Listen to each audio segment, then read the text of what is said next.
പ്രതിരോധ വിദഗ്ധൻ ശ്രീ ബ്രിഗേഡിയർ മോഹൻപിള്ളയിലേക്ക് പോവുകയാണ്. ശ്രീ മോഹൻപിള്ള, ഇപ്പോൾ പാകിസ്ഥാനെതിരെ നയതന്ത്ര സൈനിക നടപടികൾ സർക്കാർ ആലോചിക്കുന്നു എന്നുള്ളതാണ് നമ്മളിപ്പോൾ കേൾക്കുന്ന കർക്കശ നടപടികളിലേക്ക് പോകുന്നു. ഇപ്പോൾ ഉന്നതതല യോഗം ചേർന്നുകൊണ്ടിരിക്കുകയാണ്. അതിനുശേഷം ഉറപ്പായിട്ടും മാധ്യമങ്ങളെ കാണുന്നുണ്ടാകും, ബ്രീഫിംഗ് ഉണ്ടാകുമെന്ന് പ്രതീക്ഷിക്കുകയാണ്. ആയുള്ള എല്ലാ നയതന്ത്ര ബന്ധങ്ങളും വിച്ഛേദിക്കുക, ഇന്ത്യയിലെ പാക് ഹൈക്കമ്മീഷൻ ഉദ്യോഗസ്ഥരെ പുറത്താക്കുക, പാക് നയതന്ത്ര കാര്യാലയത്തിന് നൽകിയ ഭൂമി തിരികെ വാങ്ങുക എന്നതൊക്കെയാണ് ആലോചിക്കുന്നത്. ഈ കർക്കശ നടപടികൾ ഒരു കൃത്യമായ മറുപടി ആകുകയാണോ, അതോടൊപ്പം തന്നെ സൈനികമായ മറുപടിയും? ഹീനമായിട്ടുള്ള നരഹത്യ നടന്നപ്പോൾ അത് സ്മൃതി പറഞ്ഞത് കൂടാതെ ഏറ്റവും മെയിനായിട്ട് ഞാൻ വിഷ്വലൈസ് ചെയ്യുന്നത് അല്ലെങ്കിൽ പ്രപ്പോസ് ചെയ്യുന്നതെന്ന് പറഞ്ഞാൽ ആർക്കും വെള്ളം കൊടുക്കുക എന്നുള്ളതല്ല. അവരുടെ വെള്ളത്തിൻ്റെ എഗ്രിമെൻ്റ് തന്നെ ഇല്ലാതാക്കി കഴിഞ്ഞാൽ പകുതി പ്രശ്നം അവിടെ വെച്ചിട്ട് തീരും. അവർക്ക് ആ ഒരു നേരത്തെ ഉണ്ടാക്കി വെച്ചിട്ടുള്ള ഒരു ബൈലാറ്ററൽ എഗ്രിമെൻ്റ് ആണെങ്കിൽ പോലും at present because the entire world എന്ന് പറയുന്നത് വാർ ഓൺ ടെറർ, അപ്പം ടോപ്പ് പ്രയോറിറ്റി എന്ന് പറയുന്ന ടെററിസ്റ്റ് ആക്ടിവിറ്റീസിലാണ്. അതിൽ ഇൻവോൾവ് ആയിട്ടുള്ള ഈ Terroristan, I always call Pakistan എന്ന് ഞാൻ പേരെടുക്കില്ല, ഒരു ടി വി ചാനലിലും പാകിസ്ഥാൻ എന്ന് ഞാൻ പറയാറില്ല, അത് ടെററിസ്ഥാനാണ്. അപ്പോൾ ഈ ടെററിസ്ഥാൻ ഒരു കാരണവശാലും ഇന്ത്യ നദിയിൽ നിന്നുള്ള വെള്ളം പോലും കൊടുക്കാതിരുന്നു കഴിഞ്ഞാൽ അതും കൂടി സ്റ്റോപ്പ് ചെയ്യുകയാണ് ഏറ്റവും ആദ്യമായിട്ട് വേണ്ടത്.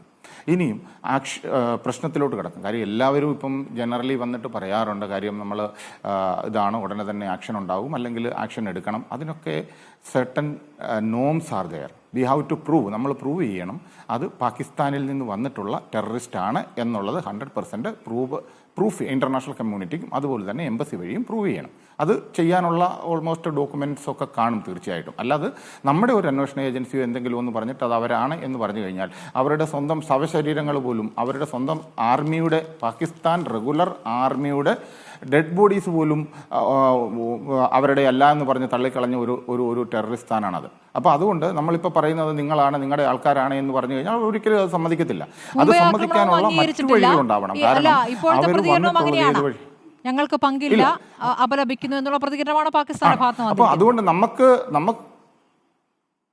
തീർച്ചയായിട്ടും അപ്പം നമുക്ക് ചെയ്യാൻ പറ്റുന്നത് ഇതാണ്. കാരണം ഞാൻ പറയുമല്ലോ, ഇന്ദിരാഗാന്ധിയുടെ ടൈം മുതലാണെങ്കിൽ എപ്പം തല പൊക്കുന്നു അപ്പോൾ അടിക്കുക എന്നുള്ളതാണ് മെയിനായിട്ടുള്ളത്. പിന്നെ കുറേ നാളത്തേക്ക് അനങ്ങാതിരിക്കും.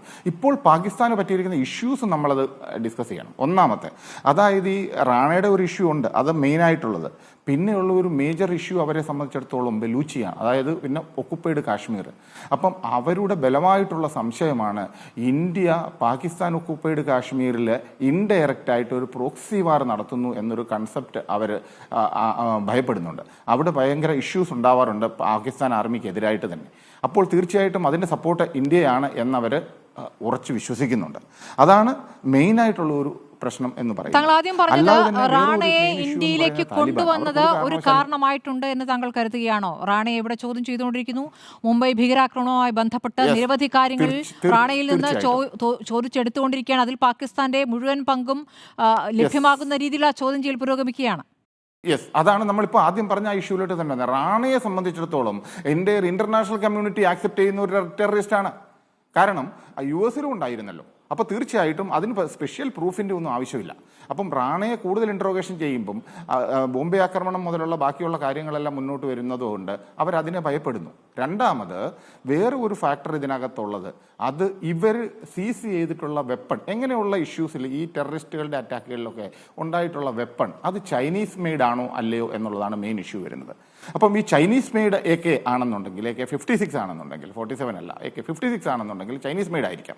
അപ്പോൾ ഈ ചൈനീസ് മെയ്ഡ് 56 വരുന്നുണ്ടെങ്കിൽ തീർച്ചയായിട്ടും ചൈനയുടെ സപ്പോർട്ട് നമുക്ക് തള്ളിക്കളയാൻ പറ്റില്ല. അവരുടെ ഇപ്പം റീസെൻ്റായിട്ട് ചൈനയെ സംബന്ധിച്ചിടത്തോളം ഈ ട്രേഡ് വാർ തുടങ്ങിയതിന് ശേഷം തീർച്ചയായിട്ടും അമേരിക്ക സ്വാഭാവികമായിട്ടും ഇന്ത്യയുമായിട്ട് വളരെ ക്ലോസ് ആയിട്ട് വരികയും വൈസ് പ്രസിഡന്റ് വരുന്നു. അതുപോലെ തന്നെ ഇന്ത്യ എല്ലായ്പ്പോഴും ഒരു അപ്പർ ഹാൻഡ് മറ്റുള്ള രാജ്യങ്ങളെ അപേക്ഷിച്ച് ഈ ടെററിസ്ഥാൻ, അഫ്ഗാനിസ്ഥാനൊക്കെ സംബന്ധിച്ചിടത്തോളം അതിലൊക്കെ വെച്ച് നോക്കുമ്പോൾ തീർച്ചയായിട്ടും ഒരു കമ്പയർ ചെയ്യാനേ ഒരു കമ്പാരിസണേ അല്ല ഇന്ത്യയെ സംബന്ധിച്ചിടത്തോളം ഈ ലോ പ്രൊഫൈൽ രാജ്യങ്ങളെന്ന് പറയുന്നത്.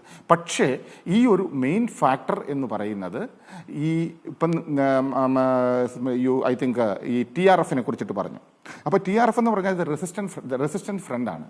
അത് നമ്മൾ ശരിക്കും പറഞ്ഞു കഴിഞ്ഞാൽ ലൈറ്റായിട്ട് എടുത്തു എന്നുള്ളതാണ് ഒരു കാര്യം. നമ്മൾ ശരിക്കും ഒന്ന് ആലോചിക്കണം.